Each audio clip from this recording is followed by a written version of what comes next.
There was no reason to go. It was not a question, as Low Voice had suggested, of either a desk job or their offer, whatever their offer happened to be. The pension he had received was enough to live on. Plus, right after he had lost his hand and cauterized the wound himself and then shot the so-called gentleman with the cleaver through the eye, he had taken the liberty, in recompense for the loss of his hand, of helping himself to a briefcase containing several $100,000. This he saw as a profoundly moral act in a kind of moral, biblical, Old Testament sense. An eye for a hand, and a bag of money thrown in. The fact that the eye had had a brain and a skull behind it was incidental.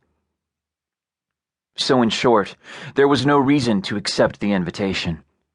Better to stay put, have a lifelike prosthetic made to fit over the stump, or at the very least, wear and learn how to use the hooks that had been given him. Perfect a game of one-handed golf, purchase a drawer full of prosthetics for all occasions, buy some cigars. All of life was open to him, he told himself. Opportunity could knock all it liked. And besides, he was having trouble getting out of bed. Not that he was depressed, but it was hard to get out of bed, especially when he remembered that the first thing he'd be doing was trying to brush his teeth left-handed. So instead, he spent more and more time rubbing the end of his stump, or simply staring at it. It seemed, the termination of it, at once a part of him and not at all part of him. Fascinating.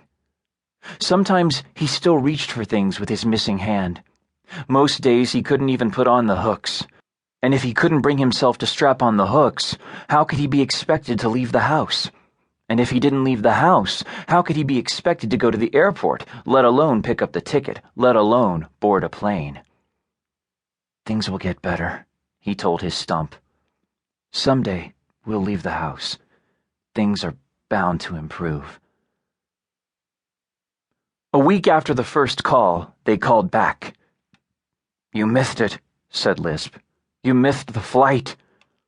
"Is it because of fear?" asked Low Voice. "Are you afraid of flying?" "How can you say that to him?"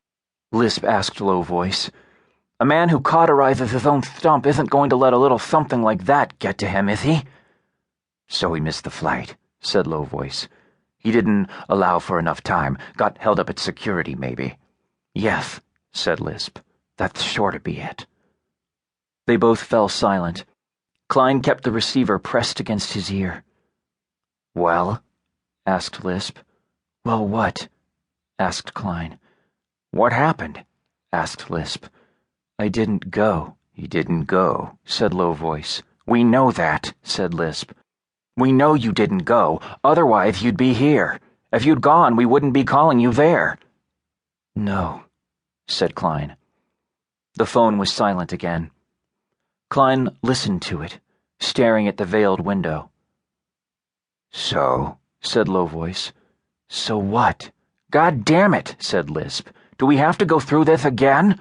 "Look," said Kline, "I don't even know who you are."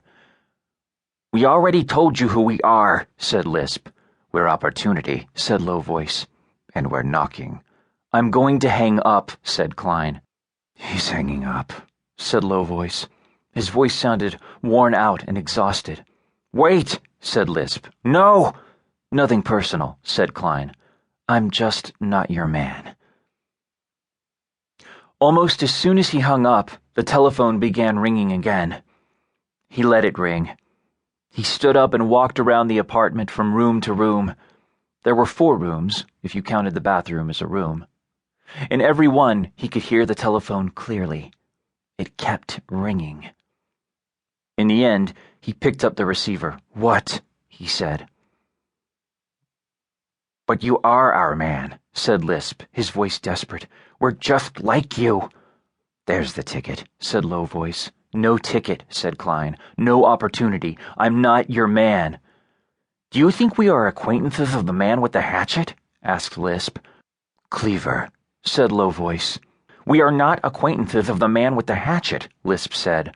"We're just like you." "And what am I like, exactly?" said Kline. "Come and see," said Low Voice. "Why not